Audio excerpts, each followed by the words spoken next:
Our attorneys love to bring to you a helpful list of tips and tricks, things you can do if you or someone you cared about were involved in a situation like this and you're trying to stay out of trouble. So here you go. Alana, take us to number 1.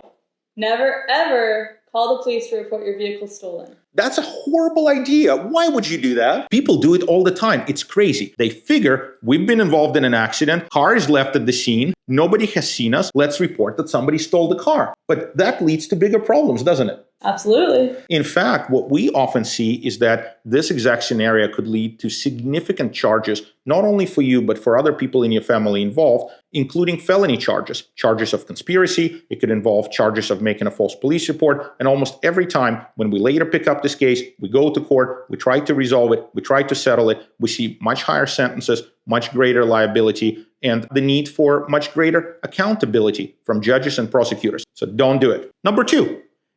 Don't call your insurance company or go online to file a false police report. That's even worse. That's a felony. If you file a materially false claim with your insurance company in order to get compensation for the damages caused to your vehicle, you're going to be looking at a felony charge. So don't do that.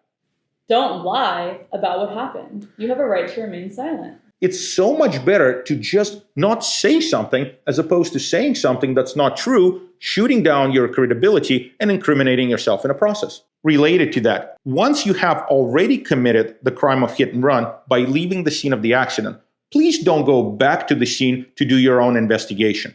Most likely, you're going to get stopped, detained, questioned, or arrested.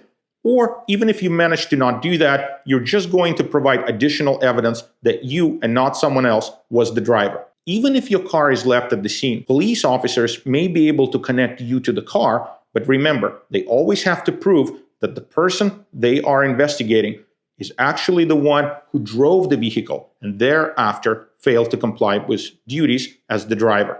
If they don't know that you specifically drove the vehicle, they cannot pin this hit and run on you, and they may be left with an open case that they cannot close. So don't help them close the case.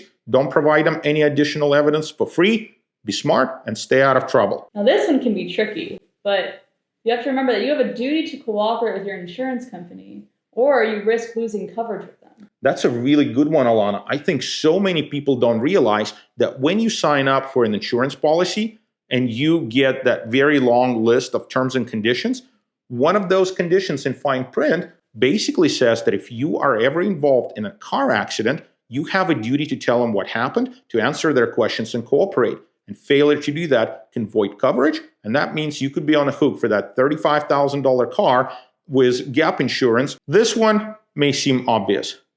Please don't get your loved ones in trouble with conspiracy charges or charges of being accessories after the fact. I know that getting involved in a car accident is scary. I know that sometimes people make mistakes and they leave their car at the scene of the accident. Please remember, if you come home and you get your mom, your dad, your grandma, your uncle, your boyfriend, your girlfriend, or your very close friend involved in helping you cover up the crime, park the car in your garage, fix up the damage to your vehicle, or lie for you, you're exposing not only yourself for additional liability as a conspirator, but you could create liability for that other person you really did not mean to expose to liability as either an aider and abetter, an accessory after the fact, or a fellow co-conspirator in this crime. And of course, the first thing I think you should do, get an attorney immediately. Make sure you have an attorney who practices in criminal defense. Make sure this is an experienced lawyer who is able to walk you through the scenario and has handled that scenario previously. This is not a time for you to call your friend's friend who may practice landlord-tenant law. It's not the time for you to call somebody who you know may have done some immigration law or family law. This is a situation that calls for a specialist, situation that calls for somebody who handles these exact scenarios all the time. And if you follow these tips, if you follow these helpful suggestions, we're confident that you will be able to improve your legal situation and stay out of trouble.